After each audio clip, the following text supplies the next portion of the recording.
নিৰ্বাচনী বতাহ নিৰ্বাচনী পৰিৱেশ বাবৰি মছজিদৰ এই ৰাজনীতিয়ে জোকাৰিছে এতিয়া সমগ্ৰ ৰাজ্যৰ ৰাজনীতি নমস্কাৰ প্ৰিয় দৰ্শক মই জয়ন্ত মাধৱ গোস্বামী আপোনাক স্বাগতম জনাইছো নিউজ 18 অসম নৰ্থ ইষ্টৰ ডিজিটেল লাইভলৈ সমুখত নিৰ্বাচন 2026 চনৰ নিৰ্বাচনক লৈ ব্যাপক নিৰ্বাচনী কুচকাৱাজ ইতিমধ্যে আৰম্ভ কৰিছে কেনেদৰে মসনদ দখল কৰিব পাৰি সেই মসনদ দখলৰ বিভিন্ন ধৰণৰ ৰণকৌশল প্ৰস্তুত কৰা হৈছে আৰু নিৰ্বাচনত সাম্প্ৰদায়িক ৰাজনীতিৰ যি পয়োভৰ হিয়া নতুন কথা নহয় আৰু সেই সাম্প্ৰদায়িক ৰাজনীতিক এটা বিশেষ মাত্ৰা প্ৰদান কৰিছে এইবাৰ এই বাবৰি মছজিদৰ ৰাজনীতিয়ে হয় বাবৰি মছজিদৰ প্ৰসংগ কেনেদৰে আহিল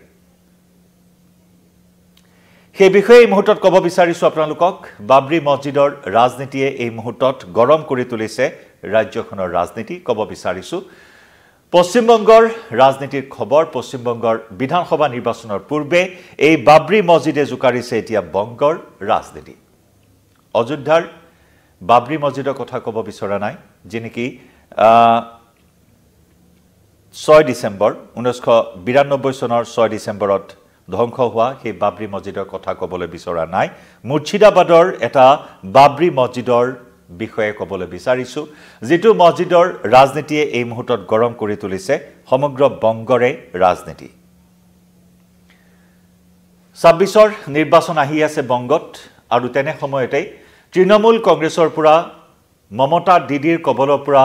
পশ্চিমবংগৰ মসনদ কেনেদৰে দখল কৰিব পাৰি তাৰ বাবে ইতিমধ্যে ৰণকৌশল প্ৰস্তুত কৰিছে বিজেপিয়ে আৰু বিজেপিৰ সমান্তৰালকৈ এইবাৰ আসাদুদ্দিন ওৱেইছিৰ এআইএমআইএমেও এটা বিশেষ ৰণকৌশল প্ৰস্তুত কৰিছে প্ৰসংগ এই মছজিদৰ পৰা আহিছে এআইএমআইএমৰ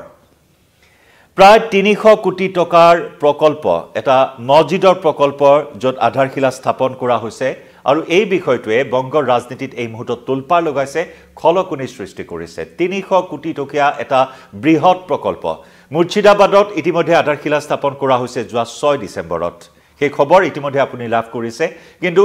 এই বিষয়টোক লৈ এতিয়া তুংগত উঠিছে বংগৰ ৰাজনীতি বংগৰ ৰাজনৈতিক বতাহ বংগৰ নিৰ্বাচনী বতাহ অত্যন্ত গৰম হৈ উঠিছে মুৰ্ছিদাবাদৰ এই বৃহৎ 300 কোটি টকীয়া প্ৰকল্প মছজিদৰ প্ৰকল্পৰ আধাৰশিলা স্থাপনক কেন্দ্ৰ কৰি যাৰ এতিয়া সুযোগ ল'ব বিচাৰিছে শাসকীয় দল বিজেপিয়েও কেনেদৰে সুযোগ ল'ব বিচাৰিছে বিজেপিয়ে হিয়াও আমি এই মুহূৰ্তত জনাম কাৰণ সন্মুখত বিধানসভা নিৰ্বাচন তাৰ প্ৰতি লক্ষ্য ৰাখি মুৰ্ছিদাবাদত বৃহৎ প্ৰকল্পৰ এই 300 কোটি টকাৰ প্ৰকল্পৰ মছজিদৰ আধাৰশিলা স্থাপন কৰিছে তৃণমূল কংগ্ৰেছৰ পৰা নিলম্বিত হোৱা এগৰাকী বিধায়ক হুমায়ুন কবিৰে তৃণমূল কংগ্ৰেছৰ পৰা যোৱা সপ্তাহত নিলম্বিত হৈছে আৰু নিলম্বিত হোৱা এইগৰাকী বিধায়কৰ নেতৃত্বত এইগৰাকী বিধায়কৰ তৎপৰতাত এইগৰাকী বিধায়কৰ তত্ত্বাৱধানত এই বৃহৎ প্ৰকল্পৰ আধাৰশিলা স্থাপন কৰা হৈছে আৰু মন কৰিবলগীয়া যে যোৱা 6 ডিসেম্বৰত যে আধাৰশিলা স্থাপন কৰা হৈছিল এই আধাৰশিলা স্থাপন কৰাৰ মাত্ৰ এটা দিনতে যিমান পৰিমাণৰ বৰঙনি লাভ কৰা হৈছে সেই বৰঙনিয়েও কিন্তু সকলোৰে চকু কপালত তুলিছে 300 কোটি টকাৰ প্ৰকল্পৰ আধাৰশিলা স্থাপন কৰা হৈছে আৰু আধাৰশিলা স্থাপনৰ এদিনতে অনলাইন আৰু অফলাইন দুইটা মাধ্যমৰ জৰিয়তে প্ৰায় 1 কোটি 30 লাখ টকাৰ বৰঙনি সংগ্ৰহ কৰা হৈছে এবাৰ কল্পনা কৰক মাত্ৰ এদিনৰ ভিতৰত ইমান পৰিমাণৰ বৰঙনিৰ যি জোৱাৰ আহিছে এয়া হয়তো এটা অভিলেখ এই বৃহৎ প্ৰকল্পৰ বাবে বিভিন্ন প্ৰান্তৰ পৰা অনলাইনৰ মাধ্যমেৰে প্ৰায় 93 লাখ টকা সংগ্ৰহ কৰা হৈছে বৰঙনি হিচাপত আৰু এই পৰ্যন্ত প্ৰায় 1 কোটি 30 লাখ টকা সংগ্ৰহ কৰা হৈছে লগতে হুমায়ুন কবিৰ টিএমসিৰ পৰা নিলম্বিত বিধায়ক গৰাকী উল্লেখ কৰিছে যে এগৰাকী শিল্পপতিয়ে 80 কোটি টকা এই প্ৰকল্পৰ বাবদ দিয়াৰ বাবে ইচ্ছুক হোৱাৰ কথাও তেওঁ আগ্ৰহ প্ৰকাশ কৰাৰ কথাও উল্লেখ কৰিছে যে 80 কোটি টকা বৰঙনি হিচাপে আগবঢ়াব এগৰাকী শিল্পপতিয়ে গতিকে এনে ধৰণৰ এটা ৰাজনীতি এই মুহূৰ্তত বংগত দেখিবলৈ পোৱা হৈছে আনহাতে এই প্ৰকল্পত কেৱল বৃহৎ বাবৰি মছজিদে নহয় তাত থাকিব 300 আসনযুক্ত এখন বৃহৎ চিকিৎসালয়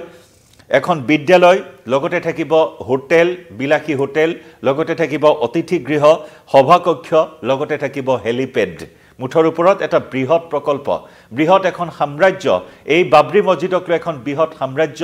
য'ত আধাৰশিলা ইতিমধ্যে স্থাপন কৰা হৈছে 6 ডিচেম্বৰত আধাৰশিলা স্থাপন কৰা হৈছে কাৰণ 1992 চনৰ 6 ডিচেম্বৰতে বাবৰি মছজিদ ধ্বংস কৰা হৈছিল আৰু সেই দিনটোতে মুৰ্ছিদাবাদৰ এই বৃহৎ প্ৰকল্পৰ আধাৰশিলা স্থাপন কৰা হৈছে য'ত কেৱল মছজিদে নহয় আমি পুনৰ জনাইছো তাত থাকিব 300খন বিছনাযুক্ত এখন বৃহৎ হস্পিটাল তাত বিলাসী হোটেল অতিথি গৃহ তাত থাকিব বিদ্যালয় তাত থাকিব হেলিপেডৰো ব্যৱস্থা গতিকে আধাৰশিলা স্থাপনক কেন্দ্ৰ কৰি বৰ্তমান সমগ্ৰ বংগতে এফালে ব্যাপক প্ৰতিক্ৰিয়াৰ জোৱাৰ উঠিছে আৰু আনফালে আধাৰশিলা স্থাপনৰ পিছতে সমগ্ৰ মুৰ্ছিদাবাদতে অত্যন্ত কঠোৰ কৰি তোলা হৈছে নিৰাপত্তা ব্যৱস্থা কাৰণ সমগ্ৰ বিষয়টোৱে এটা সাম্প্ৰদায়িক বিষয়ত পৰিণত হৈছে ৰাজনীতি সাম্প্ৰদায়িক ৰাজনীতি তুংগত উঠিছে নিৰাপত্তা কটকটীয়া কৰি তোলা হৈছে অত্যন্ত স্পৰ্শকাতৰ হিচাপে সমগ্ৰ পৰিস্থিতি বৰ্তমান পৰ্যবেক্ষণ কৰা হৈছে এই প্ৰকল্পক কেন্দ্ৰ কৰি শাসনাধিষ্ঠিত তৃণমূল কংগ্ৰেছে যথেষ্ট তীব্ৰ প্ৰতিক্ৰিয়া প্ৰকাশ কৰিছে ইতিমধ্যে যথেষ্ট মনোমালিন্য হৈছে এই বিষয়টোক কেন্দ্ৰ কৰি তীব্ৰ বিৰোধিতা কৰিছে মমতা বেনাৰ্জীয়ে মুখ্যমন্ত্ৰী মমতা বেনাৰ্জীয়ে তীব্ৰ বিৰোধিতা কৰিছে টিএমচিৰ বৃহৎ এটা মনোমালিন্য হৈছে এই প্ৰকল্পক কেন্দ্ৰ কৰি আৰু যাৰ বাবে এই মনোমালিন্যৰ পৰিপ্ৰেক্ষিততে এই প্ৰকল্পটোৰ লগত জড়িত টিএমচিৰ বিধায়ক হুমায়ুন কবিৰক মমতা বেনাৰ্জীয়ে নিলম্বন কৰে যোৱা সপ্তাহত আৰু নিলম্বন কৰাৰ পিছত কিন্তু থমকি ৰোৱা নাই হুমায়ুন কবিৰে আধাৰশিলা স্থাপন কৰাৰ পিছত এতিয়া বংগৰ ৰাজনীতিত এটা নতুন সমীকৰণৰ ইংগিত প্ৰদান কৰিছে এটা নতুন সমীকৰণেৰে এতিয়া আসাদুদ্দিন ওৱেইছিৰ AIMIMৰ সৈতে লগ হৈ হুমায়ুন কবিৰে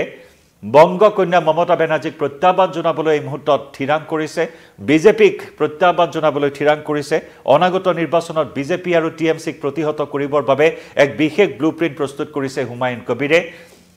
ইতিমধ্যে যোগাযোগ স্থাপন কৰা হৈছে আসাদুদ্দিন ওৱেইছিৰ লগত আসাদুদ্দিন ওৱেইছি নেতৃত্বাধীন AIMIMৰ সৈতে বিশেষভাৱে যোগাযোগ স্থাপন কৰা হৈছে যাতে অহা নিৰ্বাচনত এই বাবৰি মছজিদক কেন্দ্ৰ কৰি এটা সাম্প্ৰদায়িক ৰাজনীতিৰ এটা বাতাবৰণৰ মাজত নিৰ্বাচনত অৱতীৰ্ণ হ'ব পাৰে AIMIMে তাৰ প্ৰতি এটা বিশেষ ব্লুপ্ৰিণ্ট প্ৰস্তুত কৰা এই মুহূৰ্তত পৰিলক্ষিত হৈছে বা এই বিশেষ খবৰ এই মুহূৰ্তত লাভ কৰা হৈছে আনহাতে আধাৰশিলা স্থাপন কৰাৰ ইয়াৰ পিছতে আমি ইতিমধ্যে উল্লেখ কৰিলো আসাদুদ্দিন ওৱেইছি নেতৃত্বাধীন AIMIMৰ সৈতে ৰাজনৈতিক বুজাবুজি স্থাপন কৰাৰ উদ্দেশ্যে ইতিমধ্যে কথা বতৰা বহুখিনি আগবঢ়াই লৈ গৈছে হুমায়ুন কবিৰে বিশেষকৈ বিজেপি আৰু তৃণমূল কংগ্ৰেছক প্ৰতিহত কৰিবৰ বাবে এই ৰাজনৈতিক কথা বতৰা আৰম্ভ কৰাৰো ইতিমধ্যে উল্লেখ কৰিছে হুমায়ুন কবিৰ টিএমচিৰ পৰা নিলম্বিত বিধায়কগৰাকীয়ে আনকি বাবৰি মছজিদৰ আধাৰশিলা স্থাপনৰ এই কাৰ্যক কঠোৰ ভাষাৰে ভাৰতীয় জনতা পাৰ্টিয়ে এফালে নিন্দা কৰিছে আনফালে তৃণমূল কংগ্ৰেছে তীব্ৰ বিৰোধিতা কৰিছে কেৱল ইমানতেই থকা নাই সমগ্ৰ বিষয়টো আদালতৰ মজিয়া পাইছেগৈ কলকাতা হাইকোৰ্টৰ মজিয়া পাইছেগৈ এই বিষয়টোৰ তীব্ৰ বিৰোধিতা কৰি আধাৰশিলা স্থাপনৰ তীব্ৰ বিৰোধিতা কৰি বা এই বাবৰি মছজিদৰ এই বৃহৎ প্ৰকল্পৰ বিৰোধিতা কৰি আদালতৰ দ্বাৰস্থ হৈছে টিএমচি চৰকাৰ এই ক্ষেত্ৰত আদালতেও বিষয়টো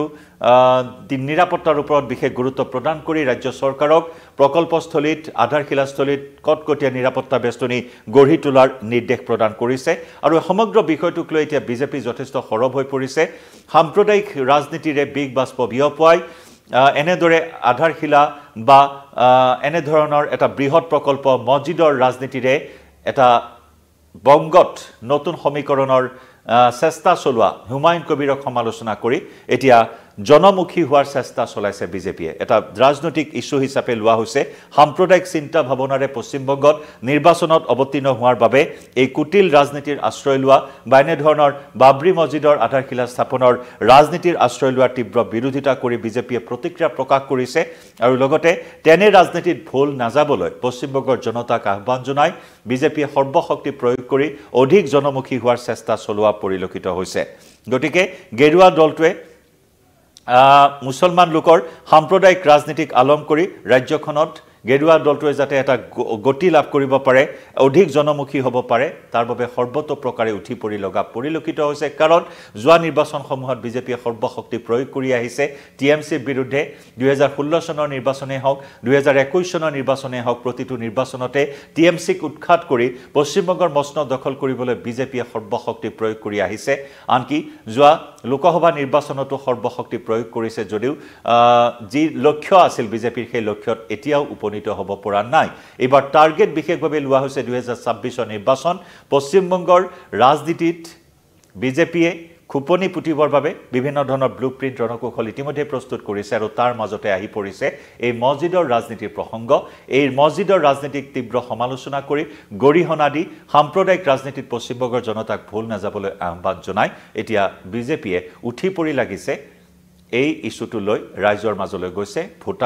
ভোটাৰৰ মাজলৈ গৈছে আৰু ইয়াৰ পৰা বিৰত থাকিবলৈ পশ্চিমবংগৰ ভোটাৰ ৰাইজক আহ্বান জনাইছে গেৰুৱা বাহিনীয়ে লক্ষণীয় হ'ব মছজিদৰ ৰাজনীতিয়ে পশ্চিমবংগৰ ৰাজনীতিত কেনেদৰে মাইলেজ লয় বা মাইলেজ ল'বলৈ সক্ষম হয় নে নহয় হিয়া সময়ে ক'ব লাইভৰ পৰা বিদায় লৈছো ধন্যবাদ